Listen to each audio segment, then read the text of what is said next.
Ir pirmspēdējā Rūķīšu dabas skolas diena, un tā šoreiz Dundagas bērnu dienas centra mājas dalībniekus atvedusi uz Talsiem. Te māla pikas viņu rokās pārto par traukiem, un ir iespēja ieskatīties tik plašajā augu valsts pasaulē. Pasākuma cikla galvenā tēma ir cilvēku un dabas miedarbība. Piemēram, man daba tas asociējās ar mieru, jo piemēram, koki un tas vējš, un, piemēram, arī pie jūras, tā viss ir daba. Man tas ļoti nomierina.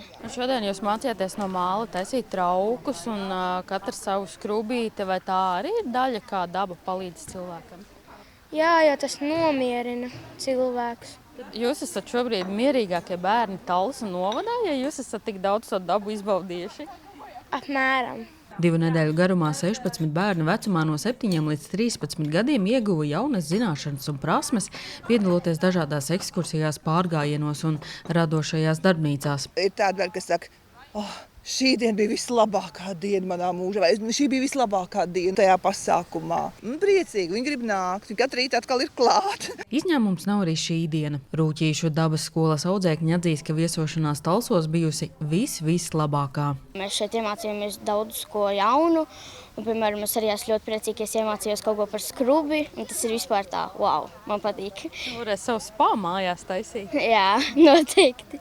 Pasākumu cikla idejas autori ir pārliecināti, ka jaunas zināšanas, prasmes un iemaņas dos bērniem lielāku pašpārliecību par sevi, dzīvesprieku un vēlmi turpināt apgūt ko jaunu. Cilvēku un dabas miedarbību šajās dienās viņi iepazinuši no tik dažādiem aspektiem. Cik viņiem aizķers, jau ir grūti pateikt, bet katrā ziņā tas virzi, ir jau jāpilina. Nevar jau tā visu uztaudā, bet ir jāpilina pa pilienam, lai viņi tiešām to sajustu un piedzīvotu. Un šie bērni vispār ir no burvīgas vietas, kur tā pilsētas un visādi citādi ietekme ir mazāka, un daba ir tīrāka, un līdz ar to viņiem ir vēl lielāka jauda tai visā. Un mēs bieži vien esam tās vienkāršās lietas aizmirsuši.